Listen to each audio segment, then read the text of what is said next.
Bonjour à tous et bienvenue dans cette vidéo. Vous avez forcément vu passer ces images qui ont un petit peu fait le tour de la planète aéronautique en cette fin janvier 2024. Un Airbus A350 de notre compagnie nationale, Air France, qui vient toucher de l'arrière, frotter au niveau de la queue sur la piste 24 gauche de Yankee Zulu.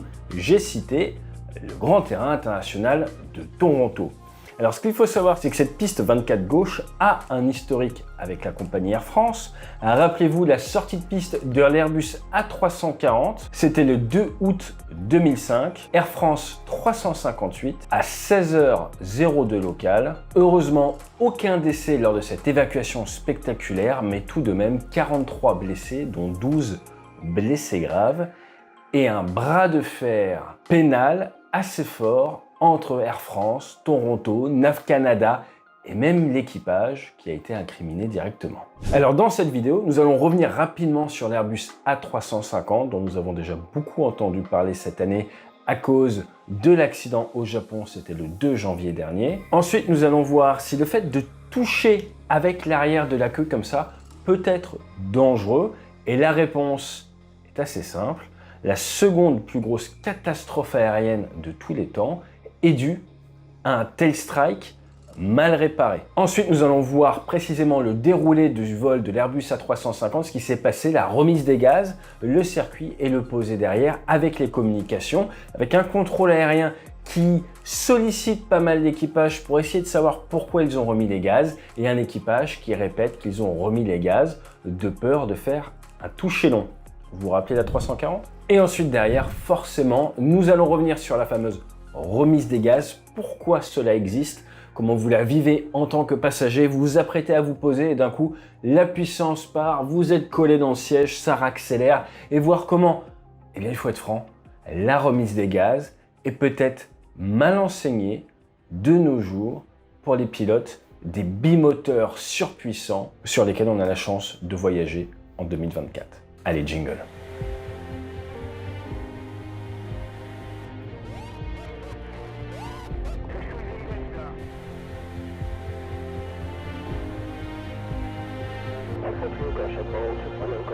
Roger ball.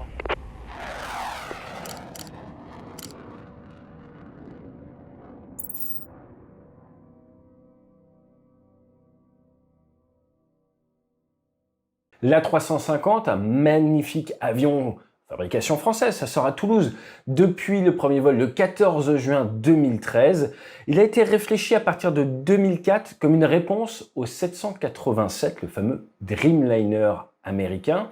Ils sont repartis d'une feuille blanche, ils ont fait le XWB, il fallait faire un wide body aircraft, un avion large, et ils l'ont repensé depuis le début. Il a eu sa certification en Europe en septembre 2014, premier client 15 janvier 2015, le Qatar, et au 31 décembre dernier, c'est 585 aéronefs en carbone qui ont été livrés. Petit point à noter, avec une qualification 330, vous pouvez être biqualif, obtenir votre qualification A350. Le maniement de l'aéronef est assez similaire et vous allez pouvoir emmener 300 à 350 passagers à 15 000 km de distance avec une masse maximum au décollage qui peut être de 283 tonnes sur les -900.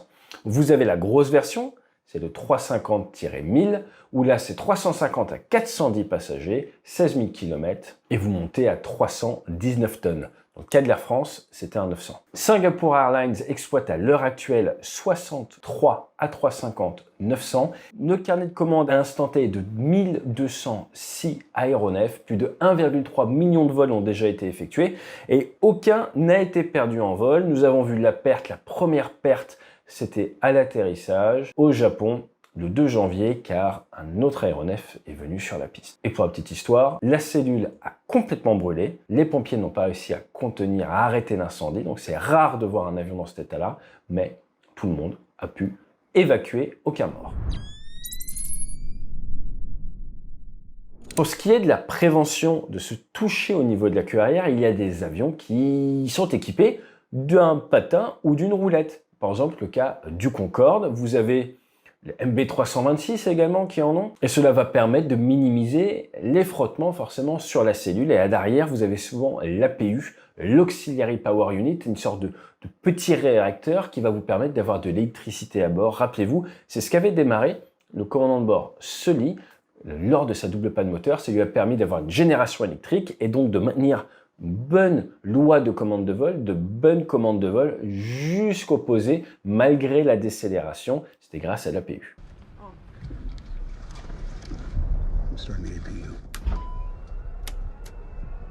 Alors, il y a déjà eu des accidents à cause du tail strike. Si vous demandez à Google, il va vous dire que le Asian Airlines 214 qui s'est posé à San Francisco est un tail strike avec ce 777. Mais c'est plus une perte de vitesse et une entrée en décrochage au moment du posé que vraiment un tail strike. Mais l'histoire aéronautique retient surtout le China Airlines 611 et le Japan Airlines 123-123. China Airlines 611, c'était un 747 en 2002. L'avion s'est désintégré en vol, amenant 225 personnes à leur mort. Et l'enquête a montré que c'est la mauvaise réparation d'un tail strike 22 années plus tôt qui a été la cause de cet accident le 25 mai 2002. Le 7 février 80, lors d'une rotation, ça frotte et derrière, la réparation n'est pas suffisamment bien faite. Et 20 minutes après le décollage, avec les variations de pression, en montant en altitude, l'avion s'est désintégré. L'avion avait plus de 64 000 heures de vol, avait fait plus de 21 000 cycles de décollage posé et, croyez-le ou non, c'était son avant-dernier vol avec la compagnie taïwanaise avant de normalement partir pour Orient Thai Airlines. La vente avait déjà été signée. C'est en grimpant, en passant au niveau 350 que l'aéronef s'est brisé en 4. Et en fait, la plaque d'aluminium qui avait été mise en renfort était tout simplement trop petite. Des fissures sont apparues sous la plaque n'a pas réussi à faire son travail. Et un travail mal fait dans les années 80 a tué 22 années plus tard. Dans le cas du Japan Airlines 123, c'est carrément au niveau de l'arrière de l'aéronef qu'un morceau est parti. Cela a eu lieu le 12 août 85 et a entraîné la mort de 520 personnes. Et c'était dû à une réparation mal effectuée en 1978 après un tail strike. Alors là, c'est pas banal car il y a eu 4 survivants. Une hôtesse de 25 ans, une femme de 34 ans et sa fille de 8 ans, et une fillette de 12 ans retrouvée en haut d'un arbre. Parce que dans ce cas-là, ce qui s'est passé, c'est qu'un morceau du stabilisateur à l'arrière s'est détaché. Et les pilotes se sont retrouvés à se battre contre l'aéronef pendant 30 minutes en essayant d'utiliser le couple des réacteurs pour contrôler l'avion. Et leurs efforts ont quand même payé, puisque 4 personnes ont eu la vie sauve. La rupture a eu lieu, là encore en altitude, en grimpant au niveau 240, après 12 319 rotations. Et les études après coup ont montré que la réparation qui avait été faite, de manière non conforme, devait permettre une résistance de l'ordre de 10 000 rotations. Là, il y a eu vraiment un scandale qui a emmené le responsable de la maintenance au suicide et le président de l'entreprise à la démission, car la queue sifflait régulièrement en vol, ça avait été remonté à la maintenance et certains passagers à bord ont eu le temps de faire des messages d'adieu repris par un artiste français dans Dosaka à Tokyo.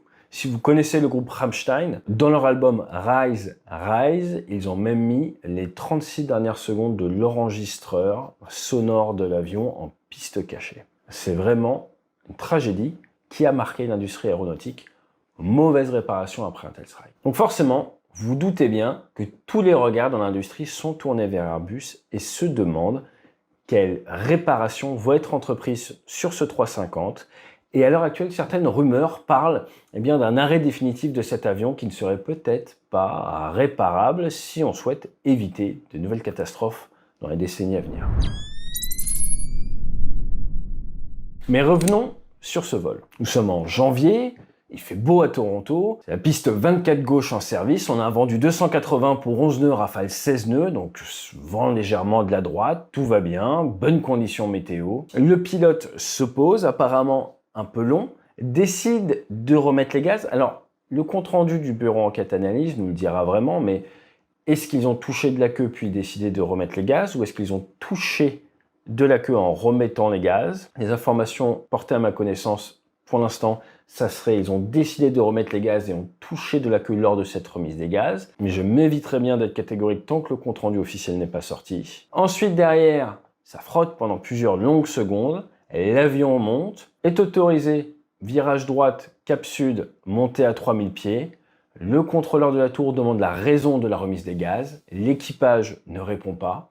Ensuite, derrière, on les transfère sur la fréquence de départ 128.8. Ils mettent un petit peu de temps, on voit qu'ils sont occupés dans le cockpit, ce qui est assez normal en remise des gaz. Finalement, ils passent avec la fréquence sud-départ, avant, derrière, de pouvoir revenir dans le circuit, car initialement, c'est comme un départ, vous partez vers le sud, vous allez au-dessus du lac Ontario. Ensuite, on va vous faire revenir dans une sorte d'étape vente arrière pour vous représenter, pour venir intercepter l'ILS de la piste 24 gauche. Et c'est tout simplement un circuit, comme sur un avion léger, mais qui se fait à des vitesses plus hautes et des hauteurs supérieures également. Donc finalement, Air France 358 monte à 4000 pieds et vectoré, comme on dit, pour se reposer sur la piste 24 gauche et se pose sans aucun souci, après que tous les contrôleurs leur aient demandé si tout allait bien à bord et que dans un anglais très Air France, je ne dis pas ça méchamment, l'équipage explique qu'ils ont avoid un long landing, donc ils ont évité un mauvais atterrissage, qu'ils avaient pour objectif de ne pas se poser lent. Alors ce qu'il faut savoir sur la remise des gaz, c'est qu'il n'y en a pas assez. Oui, les remises des gaz sont une bonne chose, mais nous allons le voir après, c'est pas toujours facile. Revenons un tout petit peu en arrière et remettons les choses dans le contexte. Cette piste 24 gauche, pour Air France, elle veut dire quelque chose. C'est une piste de 2700 mètres de long et le 340 en 2005 s'était posé après 1200 mètres. Donc ce qu'il faut savoir, c'est que dans l'aviation, on adore être précis. Avant le décollage, nous allons calculer les performances de décollage au mètre près, avoir des réglages très précis, et on est recruté parce qu'on aime bien aligner les indicateurs, tout avoir bien rangé et maîtriser au maximum son environnement. Quand vous devez atterrir, vous allez également calculer vos performances d'atterrissage. Et là, c'est la même philosophie. On va calculer la distance précise, on va même régler la puissance du freinage automatique fonction de la distance, et vous allez même pouvoir briefer avec quelle bretelle vous allez sortir, car vous connaîtrez votre distance de décélération. Tout ça, ça marche si vous vous posez au bon endroit. Si vous vous posez 1200 mètres long, la piste derrière vous ne sert à rien. Sur une piste de 2,7 km, il vous reste 1500 mètres. Rajoutez, comme c'était le cas en 2005, de l'orage, un vent-arrière, de l'eau, donc ce qu'on appelle une piste contaminée, vous obtenez un aquaplaning, une décélération lente, un équipage qui met du temps à enclencher la reverse. Attention, si vous enclenchez la reverse, vous ne pouvez plus remettre les gaz. Et dans le cas du 340, ils ont attendu 12 secondes avant d'utiliser ces fameux inverseurs de poussée qui viennent utiliser les réacteurs, non plus pour vous propulser, mais pour vous décélérer. Et toutes ces petites choses mises bout à bout ont amené notre 340-313 à sortir de piste à 80 nœuds et ensuite s'embraser 4 minutes après et prendre feu. Air France avait d'ailleurs attaqué NAV Canada, l'organisme de régulation et l'aéroport de Toronto, car elle disait que toutes les leçons n'avaient pas été tirées d'un accident d'Air Canada. Air Canada 189, c'était un DC-9 en 78, et que les abords du terrain n'étaient pas adaptés, qu'il y avait un mur en béton, qu'il y avait des dénivelés qui ne devraient pas être là. Ce qui avait amené plus de dégâts sur l'avion que ce qui était attendu dans un cas comme ça. De son côté, NAV Canada a même attaqué l'équipage personnellement pour négligence. Bref, vous l'aurez compris, ambiance. Alors, toute la difficulté dans l'aérien moderne, c'est de réussir à toucher au bon endroit. Sinon, pour approcher avec un avion digne, vous devez vous poser la question, mon approche est-elle stabilisée? Et ça, c'est quelque chose que l'on n'apprend pas assez, je trouve, dans l'aviation légère, mais c'est le même principe. Vous arrivez, vous imaginez qu'il y a des fenêtres dans le ciel, la fenêtre à 1000 pieds sol, la fenêtre à 500 pieds sol, j'arrive à 1000 pieds sol, je dois me poser la question, est-ce que ma checklist avant atterrissage est commencée? Est-ce que mes paramètres par rapport à ma vitesse de référence calculée pour l'approche sont cohérents? Est-ce que je ne suis pas, par exemple, 5 nœuds trop lent ou 15 nœuds trop rapide? Ce qui voudrait dire, j'interromps mon approche, je fais la remise des gaz. Si je suis dans les critères, à l'intérieur de la fenêtre, je poursuis jusqu'à l'étape d'après, 500 pieds sol, où je me pose encore la question, est-ce que mes paramètres sont bons? Est-ce que ma checklist est terminée? Est-ce que je suis à VRF -0, par exemple, plus 5 nœuds? Oui, non. Je poursuis ou je ne poursuis pas. Et après, on se rapproche décélération. Est-ce que mon point de posée sera dans la norme, là où il est censé être? Sinon, tous mes calculs que j'ai faits, je peux les prendre et les bazarder.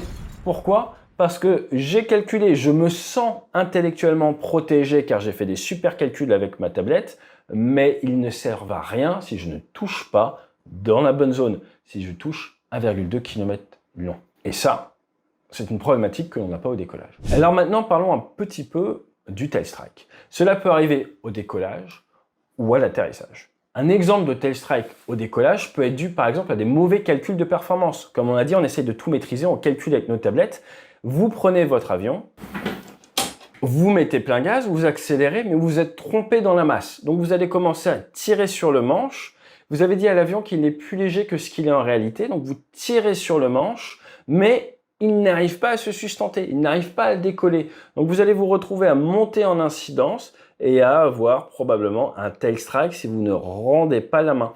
Donc il faut faire très attention à ça, sinon on peut se retrouver comme le 340-500 d'Emirates. En 2009, c'était Emirates 407 qui a fait Auckland, Dubaï via Melbourne, qui décolle piste 16, presque 3700 mètres de piste à Melbourne, et il pesait 363 tonnes.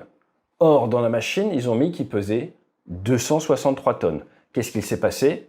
Ils accélèrent. Au moment de la vitesse calculée, pour 263 tonnes, le pilote tire sur le manche, et là, l'avion ne décolle pas, s'assoit sur les fesses, il frotte comme ça. Le commandant de bord décide d'aller TOGA, Take Off Go Around, parce qu'ils étaient en décollage, c'est un peu complexe, mais flex. Quand on décolle en avion ligne, on ne met pas plein gaz. On vient calculer la puissance des réacteurs au vu de la distance de piste et de la masse. Et donc là, en fait, pour faire simple, on va dire ils accéléraient à 92%. Ils pensent pouvoir décoller, ils tirent sur le manche, ça ne marche pas. Donc là, le commandant de bord met plein gaz. Ce qui a permis à l'avion, tant bien que mal, de décoller, un petit peu dans le second régime, et de taper des obstacles en bout de piste. Ils ont touché la clôture qui est à 2,2 mètres de haut à 500 mètres de la piste. Ils ont également touché les antennes du lock, 1,8 mètre de haut à 350 mètres de la piste. Donc vous imaginez un 340, 363 tonnes, comme ça, en train d'essayer de décoller tant bien que mal.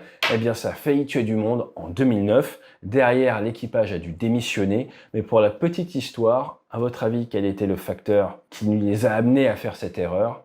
La fatigue. Le commandant de bord avait travaillé 99 heures de vol dans les 30 jours avec une limite chez Emirates de 100 heures. Il n'avait que quelques heures de sommeil dans les 24 dernières heures. Donc, vous pouvez toucher de la queue au décollage parce que vous êtes trompé dans les réglages. Vous pouvez également toucher de la queue parce que vous tirez trop vite sur le manche. Quand vous voulez tirer, faire une rotation avec ces avions-là sur le manche, il faut avoir un certain taux de tangage. Si je fais rotation, l'avion va faire je touche de l'arrière.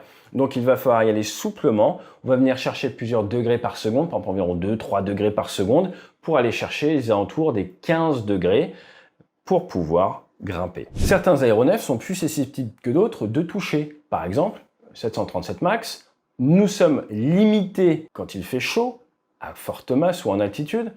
Dans nos vitesses de rotation, il va falloir monter très très vite, accélérer à forte vitesse, car nous ne pouvons pas trop tirer sur le manche, car l'avion étant rallongé, étant court sur pattes, nous risquons de toucher de l'arrière.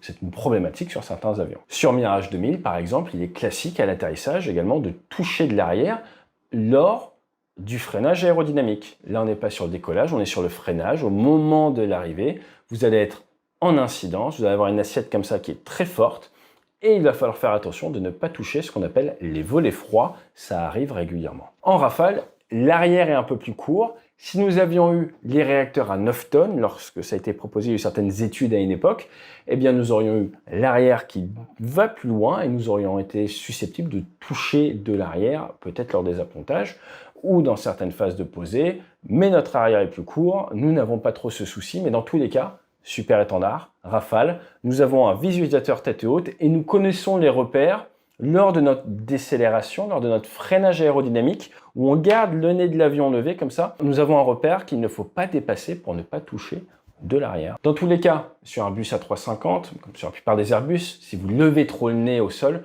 vous allez avoir une alarme pitch. 10, 5, pitch, pitch.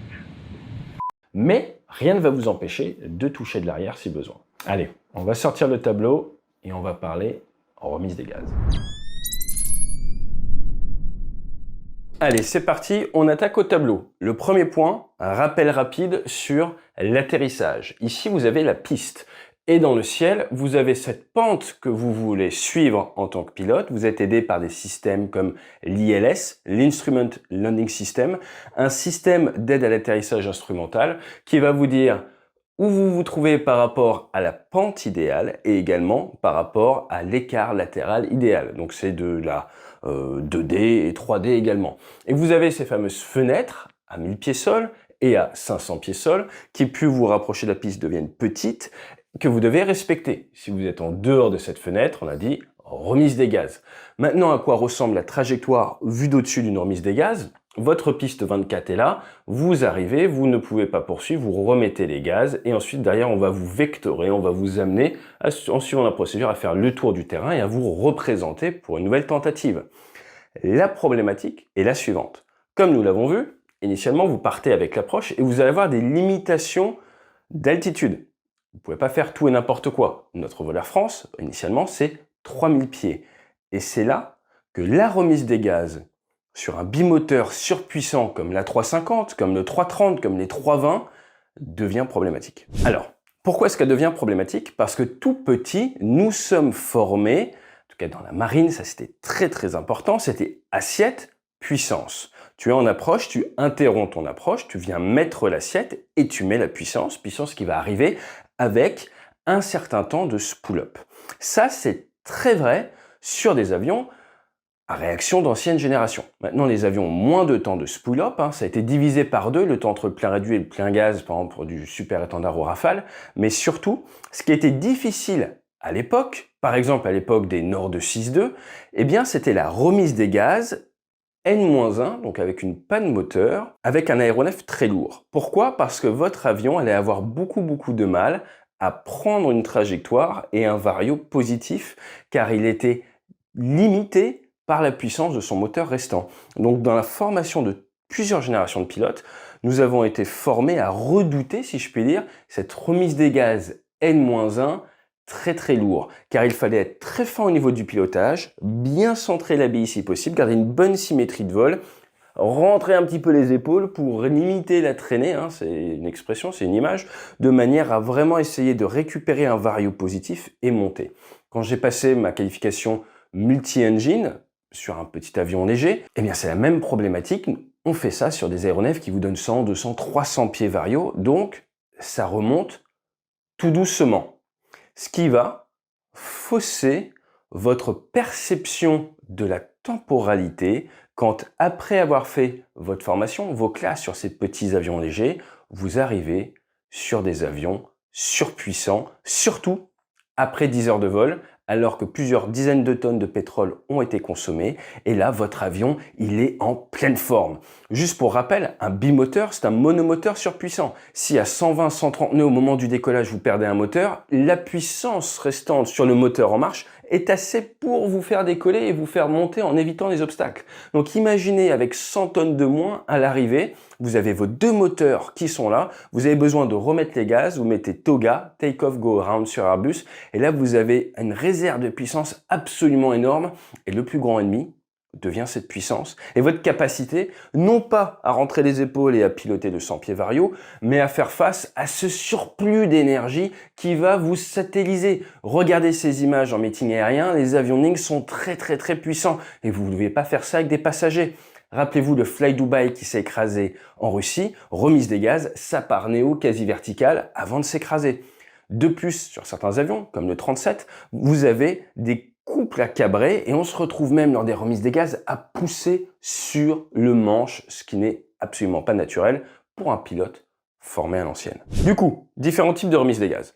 Vous avez votre piste qui est là. Vous faites votre briefing et vous connaissez votre altitude en cas de remise des gaz. Dans le cas de Toronto, là, 3000 pieds. Ça veut donc dire que vous ne voulez pas dépasser 3000 pieds. Or, comme on l'a vu, lors de la deuxième approche, ils arrivent à 4000 pieds. Donc vous voyez déjà, ça commence. Imaginez, hop là, vous êtes à 4000 pieds, vous avez intercepté l'approche, vous êtes à 3200 pieds, vous devez remettre les gaz.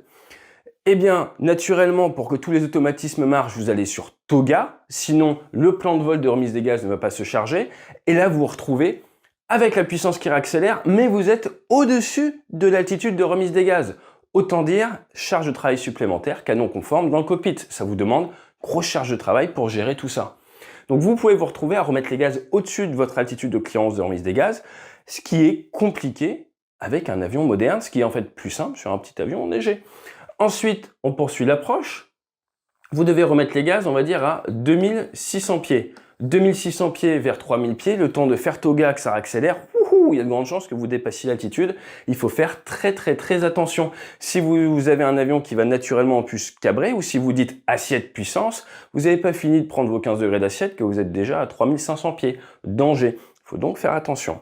Et ensuite, vous avez les remises des gaz plus classiques, on va dire, voilà, entre 1000 pieds et vers les minima, parce que souvent les pilotes pensent remise des gaz au minima, mais non, on a des cas de remise des gaz plus haut.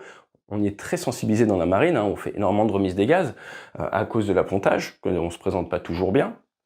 Et vous avez donc la remise des gaz, par exemple, à 200 pieds au minima. Arrive après une autre catégorie de remise des gaz pour laquelle les pilotes de ligne sont très peu entraînés, c'est celle de la remise des gaz sur la piste, comme le cas de notre Airbus A350. Donc les pilotes d'aéroclub connaissent bien les roll and go. Je me pose, je suis sur le sol, je rentre les volets, je remets plein gaz, je repars. À votre avis, les pilotes de ligne, ils font ça tous les combien de temps? Alors déjà, si on regarde un petit peu les statistiques, il y a très peu de remises des gaz. Un pilote court courrier va faire une remise des gaz une fois l'an ou une fois tous les 2-3 ans. Un pilote de long courrier fait très peu de cycles décollage-atterrissage aux commandes. Si vous êtes un équipage de 3, ça va tourner et dans le mois, vous allez faire peut-être 2-3 posées grand maximum, plutôt 2 en moyenne avec les vacances. À partir de là, si vous faites 2 approches, vous doutez bien que le taux de remise des gaz est très faible, vous n'allez pas faire beaucoup de remise des gaz. Vous allez donc en faire au simulateur, souvent avec des pannes associées, et rarement dans un cas de remise des gaz avec les 2 moteurs qui marchent super bien, car au simu, il faut cocher plein de pannes, et vous n'avez pas le temps trop de faire de la mania, comme on dit dans l'aviation légère. À partir de là, la remise des gaz, une fois que vous avez touché sur la piste, n'est pas quelque chose qui est beaucoup pratiqué. Et le point supplémentaire, c'est que il est interdit de remettre les gaz une fois que vous avez enclenché les reverse. Pourquoi? Il y a eu des accidents avec des pilotes qui se posent, qui commencent à enclencher les inverseurs de poussée, et là qui se disent je remets les gaz, qui repassent plein gaz, et un réacteur ne rentre pas les reverse. Vous vous retrouvez donc avec une poussée dissymétrique, ça freine d'un côté, ça accélère de l'autre, ça retourne l'avion, ça fait des morts. Ça arrivait plusieurs fois, ou alors des passages de reverse inadvertants en vol. Le point à retenir, c'est une fois que les reverse ont été enclenchés, normalement, vous ne remettez pas les gaz. Donc l'enquête dira s'il y a eu enclenchement de reverse ou pas dans le cas de l'Air France. Je n'ai pas, à l'heure actuelle, la data pour aller sur ce point, mais je voulais vous ressensibiliser à ce point-là, ce qui nous montre bien à quel point cet exercice de je me pose, je roule un peu, je repars est extrêmement rare dans la ligne, et comme toute chose rare, si vous n'y avez pas anticipé, si vous n'êtes pas préparé par vous-même en allant vous entraîner au simu parce que c'est peut-être un peu hors programme, eh bien il est illusoire de croire que ça se passera bien, 100% des fois. À partir de là, d'après les informations que j'ai pu collecter sur le 350, il semblerait, si vous êtes pilote de 350, n'hésitez pas à me le dire en commentaire, que quand vous faites votre toga au sol là, eh bien vous avez l'avion qui naturellement va aller chercher du 15 degrés néo. Ça veut donc dire quoi? Que dans un cas comme ça, vous allez sûrement vous retrouver à pousser sur le manche lors de la remise des gaz. Ça me rappelle un peu mon 37, mais c'est un point important car ça demande forcément de l'entraînement, ça demande de la préactivation mentale, sinon vous allez toucher de la queue. Donc l'enquête nous le dira, mais comme vous pouvez le voir, la remise des gaz sur des avions bimoteurs extrêmement puissants est là pour être une situation d'avenir, pour la sécurité des passagers, mais elle se doit d'être parfaitement drillée, comme on disait dans l'US Navy, d'être parfaitement maîtrisée par les équipages, et vous devez en permanence en tant que pilote avoir conscience des dangers de la remise des gaz et des différents types de remise des gaz. Remise des gaz haute énergie, remise des gaz basse énergie. À une époque, et ça a mis des années, Airbus ne proposait qu'un seul type de remise des gaz, la remise des gaz TOGA à pleine puissance. Grâce au retour d'expérience, maintenant il propose différents types de remise des gaz, dont un cas de remise des gaz où vous n'avez pas toute la puissance qui arrive, typiquement à 2600 pieds. Car j'insiste, c'est ce mouvement de la manette des gaz, le fait d'aller chercher TOGA, qui va vous permettre au système de navigation de venir enclencher le plan de vol pour la remise des gaz, la procédure de remise des gaz dont vous avez besoin. Donc il faut aller chercher ce bouton-là, sinon tous vos automatismes ne comprennent pas et vous continuez vers la piste. Ce qui est un autre problème, certaines compagnies nationales ont déjà eu des cas de pilotes qui remettent les gaz et qui continuent en suivant le flight director et qui donc continuent vers les minima avant de se rendre compte qu'ils ont remis les gaz sans lever l'assiette et qu'ils ont donc remis les gaz vers le sol. La remise des gaz, et j'insiste, ne peut être réussie que si vous avez bien identifié les dangers des différents types de remise des gaz liés à votre aéronef dans les différentes configurations. Et c'est là où nous avons eu le plus d'expérience en tant qu'élève pilote, des petits bimoteurs qui manquent de puissance, le danger n'est absolument pas le même que dans ces monstres de puissance que sont les A350, les 777, les 737 MAX. Surtout légers en fin de vol. Au final, quelques leçons que l'on peut déjà tirer à chaud, des axes de réflexion autour du café entre pilotes, c'est le poser long. Remettre les gaz car on voit qu'on va poser long, c'est une bonne chose. Maintenant, ça nécessite de bien avoir réfléchi, et de bien avoir visualisé ou de bien s'être entraîné au simulateur à la procédure associée pour remettre les gaz une fois qu'on a touché et être bien sensibilisé au danger des reverse. L'autre point, c'est celui des PNC. Comme vous le savez, à l'arrière de l'avion, il y a un chef de cabine. Vous avez un chef de cabine principal à l'avant, un chef de cabine à l'arrière et des hôtesses et des stewards. Ils sont là pour votre sécurité. Et c'est arrivé dans une compagnie française. Un avion avait touché, un 4-7 avait touché de la queue. Qu'avait fait l'hôtesse à l'arrière, dans le galet arrière? Elle avait rendu compte. Ça a frotté au niveau de la queue parce qu'elle l'a senti. Et c'est votre responsabilité en tant que membre d'équipage. Vous êtes à l'arrière, vous voyez que ça frotte. Vous prenez votre téléphone. Au pire, vous contactez le chef de cabine principal et il faut que ça remonte au cockpit. Pas forcément dans la première minute 30 de remise des gaz, l'équipage va être très occupé dans le cockpit, mais après il faut à tout prix que l'information passe car cela peut tout simplement sauver des vies, on verra pourquoi après. L'autre point, c'est celui des 350 qui ont des caméras partout.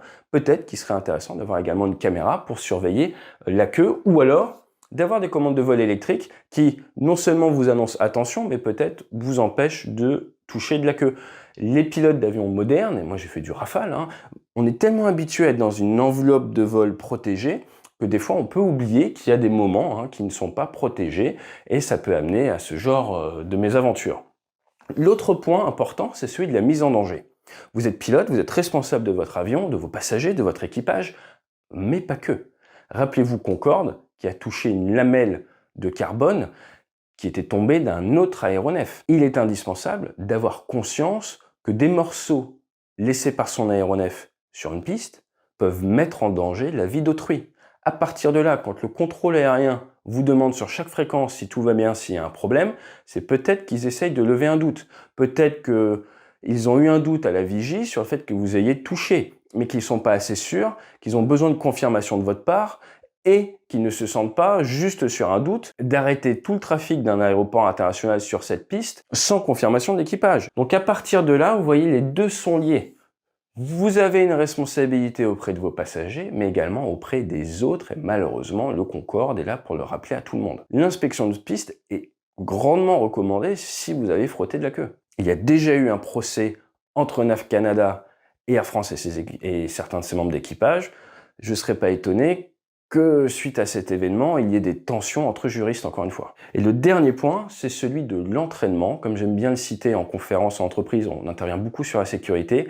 Archiloc, on ne s'élève pas au niveau de ses attentes, on tombe à son niveau d'entraînement. Quelle est la dernière fois où vous êtes entraîné à faire des roll and go au simulateur? Quelle est la dernière fois où vous avez pris le temps d'essayer d'analyser vos petits talons d'Achille en tant que pilote, les petits coins de domaine que vous ne maîtrisez pas? Car au final, dans ces avions extrêmement modernes, extrêmement complexes, ce qu'on attend vraiment du pilote, c'est de réussir en amont à détecter les vulnérabilités de son aéronef. Et c'est exactement ce qu'avait fait le commandant de bord Sully lorsqu'en 2009, il avait eu la présence d'esprit de démarrer l'APU alors qu'il était en double panne moteur. Il avait conscience qu'un Airbus en double panne moteur, mais avec du carburant à bord, a comme talon d'Achille sa génération électrique pour maintenir de bonnes commandes de vol, ce qui lui permettront de faire un arrondi souple, et il avait, hors procédure, de lui-même, de sa propre initiative, démarré l'APU pour qu'il y ait de l'électricité et ne pas dégrader les lois de commande de vol,